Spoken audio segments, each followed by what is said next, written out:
नमस्कार स्वागत करुछि ओडिया रोषेई की। आज मु आपण मान सहित शेयर करी चूड़ा मिक्सचर। आशा करुछि आज रेसिपीटी आपण मानकु भल लागिवो। जदि आम चैनल रे आपण माने नुआ ए पर्यंत सब्सक्राइब करना ताले वीडियोटी को देखि लाइक करी सब्सक्राइब कर दियंतु। सब्सक्राइब कला बेल आइकन को प्रेस करी ऑल बटन में क्लिक कर दियंतु। मुझे नुआ वीडियो आपण मान सहित शेयर करी आपण माने फास्ट देखि परिबे। तो चलते स्टार्ट करवा आज रेसिपी।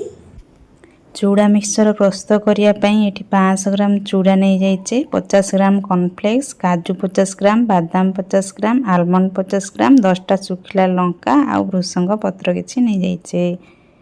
एबे ये तेल कड़े गरम हो जाइए। प्रथमे आम चूड़ा को एपरी फ्राए करनबा। यही सेम प्रोसेस रे ही आम सब चूड़ा को फ्राए करनबा। तापरे चूड़ा फ्राए हो सारा परे एठी आमे बादाम को दे देले। जेहेतु चूड़ा आमे छाणी थिले सेठी पई तेलर कलर टिके चेंज हो जाइछि। एबे एठी काजू आ आलमंड को दे देले।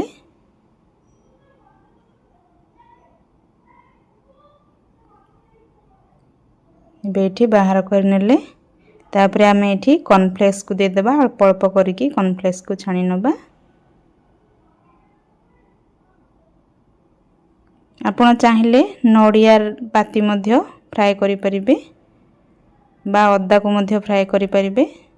एबे सुखिला लंका दे देले। अदा को छोट छोट स्लाइस करिकि फ्राए करि परिबे। तापर भृसंग पत्र को दे देले। एबे एठी एक मसला रेडी करनबा। 2 चम्मच चीनी दे देचे, ग्राइंडिंग कर नै जिबा। एबे एठी चीनी गुंड कर देचे, गोटे गिन्ना को दे दबा। तापर एठी हळदी गुंड दे देले, लंका गुंड दे देले।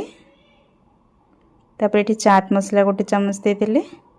एबे एठी ब्लैक सॉल्ट दे देले गोटे चम्मच। सब को मिक्स करनबा।